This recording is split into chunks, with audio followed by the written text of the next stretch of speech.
الحمد لله نحمده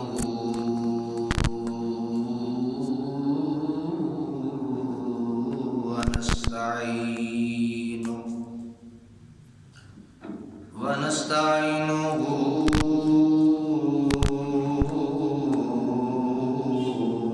ونستغفره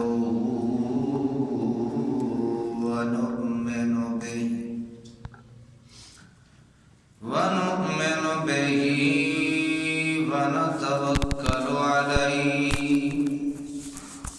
ونعوذ بالله من شرور أنفسنا ومن سيئات أعمالنا من يهده الله فلا مضل له ومن يضلل فلا هادي له ونشهد أن سيدنا وسندنا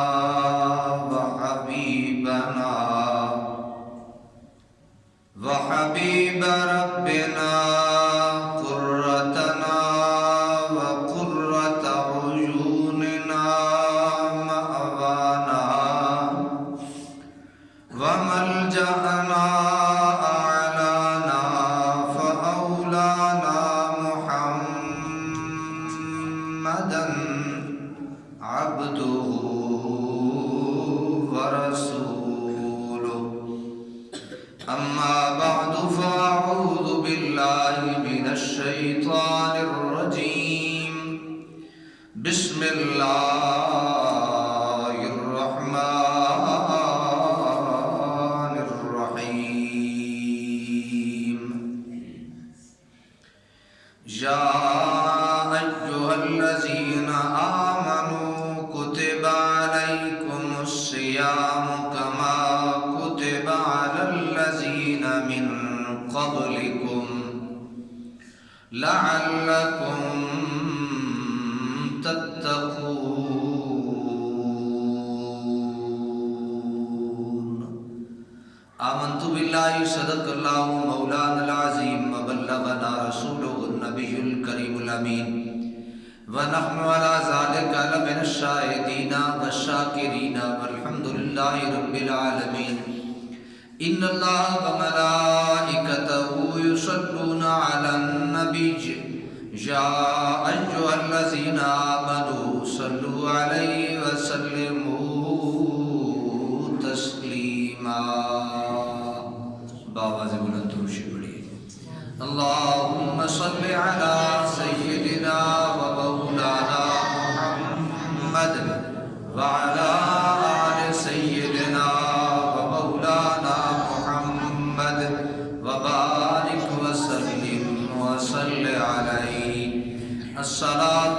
والسلام عليك يا سيدي يا رسول الله وعلى آلك وأصحابك يا حبيب الله بعد از حمد و ثنا نہایت ہی واجب الاحترام بزرگوں دوستوں عزیز ساتھیوں، اللہ جل مجدہ کا اس احسان عظیم پہ ہم جتنا بھی شکر ادا کریں وہ کم ہے کہ اس ذات وحدہ لا شریک نے ہم پہ کرم فرمایا اور ہماری زندگی میں ایک اور مقدس ماہ رمضان عطا فرمایا ہے۔ حضرات محترم، جس طرح سارے موسموں میں موسم بہار اچھا ہوتا ہے، اسی طرح سارے مہینوں میں رمضان کا مہینہ بڑا کمال ہوتا ہے۔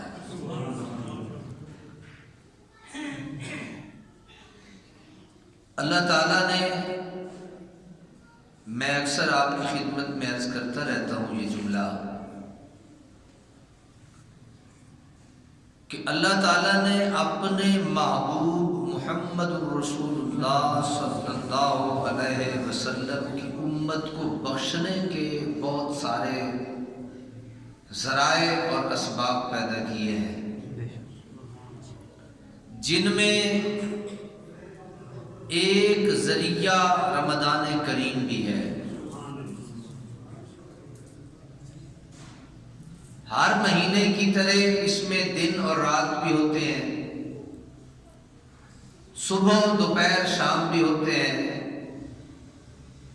لوگ کھاتے بھی ہیں، پیتے بھی ہیں، کاروبار بھی کرتے ہیں، سب کچھ ہوتا ہے، لیکن مزے کی بات یہ ہے کہ باقی دنوں سے 70 گنا زیادہ ثواب نیکی کا بڑھا دیا جاتا ہے۔ یہ وہ ماہ مقدس ہے جس میں اللہ تعالیٰ نے قرآن مجید فرقان حمید کو نازل فرمایا ہے اور ارشاد فرمایا شہر رمضان الذی انزل فیہ القرآن، کہ یہ وہ ماہ مقدس ہے جس میں اللہ تعالیٰ نے اپنا قرآن نازل فرمایا ہے۔ یہ جو لفظ رمضان ہے یہ 3 لفظوں سے بنتا ہے، یعنی اس کا مادہ اور اس کی حقیقت 3 حرف ہے، رے، میم اور ضاد۔ رمضان اس کے مختلف لغت میں معنی بیان کیے گئے ہیں۔ ایک لطف کے لیے اور ذوق کے لیے میں معنی ایک عرض کر دیتا ہوں کہ ریت کے ذروں پہ جب سورج کی گرمی کی شدت پڑتی ہے تو اس وقت کو رمضان کہتے ہیں۔ سورج اپنی آب و تاب سے چمک رہا ہوتا ہے، ریت کے ذرات ہوتے ہیں اور وہ اپنی گرمی کے ساتھ ان ریت کے ذرات کو گرم اور تپش دے رہا ہوتا ہے، تو اس کو رمضان کہا جاتا ہے۔ اور ایک معنی رسول اللہ صلی اللہ علیہ وسلم کی حدیث مبارکہ سے بھی ہے کہ رمضان کا جو لغوی معنی ہے وہ ہے جلانا۔ رمضان کا لغوی معنی کیا ہے؟ جلانا۔ اصطلاحی معنی تو ہے نا کہ ایک مہینہ جس میں مسلمان روزے رکھتے ہیں، لیکن ایک اس کا لغوی لغت میں جو اس کا معنی ہے وہ ہے جلانا، اور یہ حدیث مبارکہ سے ثابت ہے۔ اور صاحب قاموس جو لغت کے بہت بڑے ماہر ہیں، انہوں نے بڑی پیاری بات لکھی۔ یہ جو اس کا معنی ہے نا جلانا، اس پہ ایک بات لکھی انہوں نے۔ آپ فرماتے ہیں کہ سمی رمضان لأنه يحرق الذنوب، رمضان کو رمضان اس لیے کہتے ہیں کہ یہ گناہوں کو جلا کے راکھ کر دیتا ہے۔ مزہ آیا؟ رمضان کو دیکھیں نا، جب تک ہمیں کسی چیز کی فضیلت کا ہی علم نہیں ہوگا تو ہمیں وہ عبادت کرنے کا ہی مزہ نہیں آئے گا۔ بھائی رمضان کو رمضان کہتے ہی اس لیے ہیں کہ یہ بندوں کے گناہوں کو جلا کے راکھ کر دیتا ہے۔ واہ مسلمانوں، تمہاری کیا شان ہے، گناہ بھی تم کرتے ہو، رزق وہ دیتا ہے، مالک وہ ہے، پھر بھی وہ رمضان لا کے تمہارے گناہوں کو جلاتا رہتا ہے۔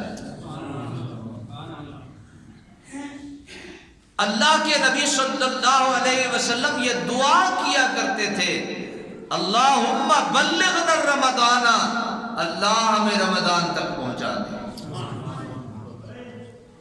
رجب تیرا بڑا بابرکت مہینہ ہے، شعبان تیرا بڑا بابرکت مہینہ ہے، لیکن میرے اللہ کے نبی محمد رسول اللہ یہ دعا مانگتے تھے، اللہم بلغنا رمضان، مولا ہمیں رمضان تک پہنچا دے، کیونکہ جو رمضان تک پہنچ گیا اللہ کے نبی کا امتی، جتنا بڑا کوئی پاپی ہوگا اللہ اس کے گناہوں کو معاف فرمائے۔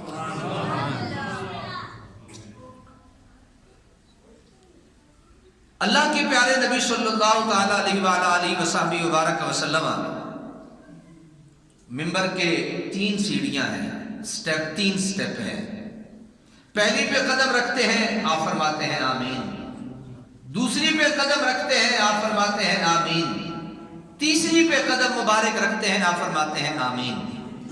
صحابہ کرام علیہ رضوان نے ہاتھ جوڑ کے عرض کیا، کریم آقا پہلے کبھی ایسا نہیں ہوا، جس طرح آج ہوا ایسے کبھی نہیں ہوا کہ آپ نے قدم رکھا ہو اور آپ نے آمین فرمائی ہو۔ آپ نے فرمایا ہاں، آج جب میں پہلی سیڑھی پہ قدم رکھ رہا تھا جبریل امین آئے۔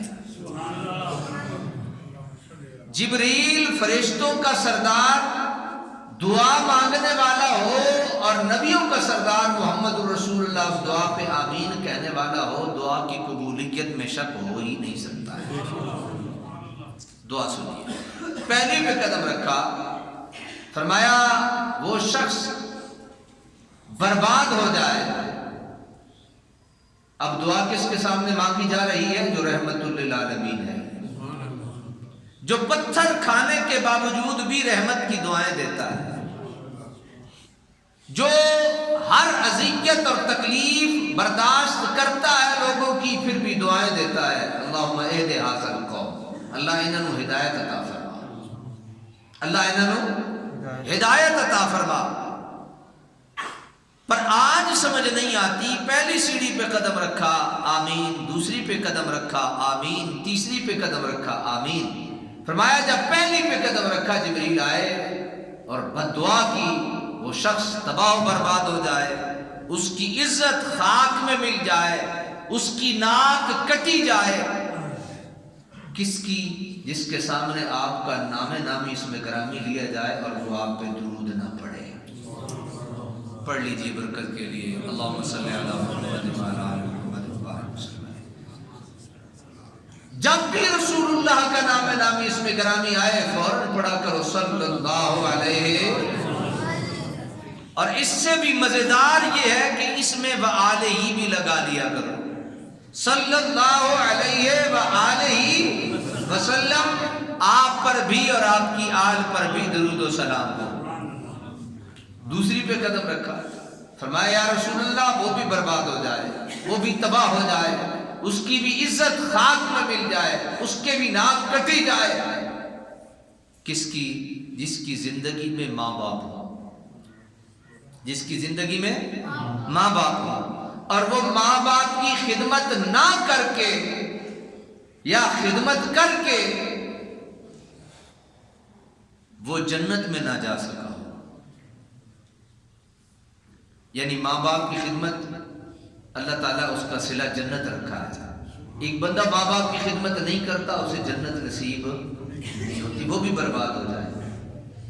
تیسری میرے آقا صلی اللہ علیہ وسلم نے فرمایا کہ وہ شخص بھی برباد ہو جائے جس کی زندگی میں رمضان المبارک آئے اور وہ رمضان المبارک میں اللہ کو راضی نہ کر کے اپنے آپ کو جہنمی بنا چکا ہو، وہ شخص بھی تباہ و برباد ہو جائے۔ حضرات محترم، جس طرح میں نے عرض کیا صاحب قاموس کے حوالے سے کہ سمی رمضان لأنہ یحرق الذنوب، رمضان کو رمضان کہتے ہی اس لیے ہے کہ یہ بندوں کے گناہوں کو جلا کے راکھ کر دیتا ہے، اس لیے تو اسے رمضان کہتے ہیں۔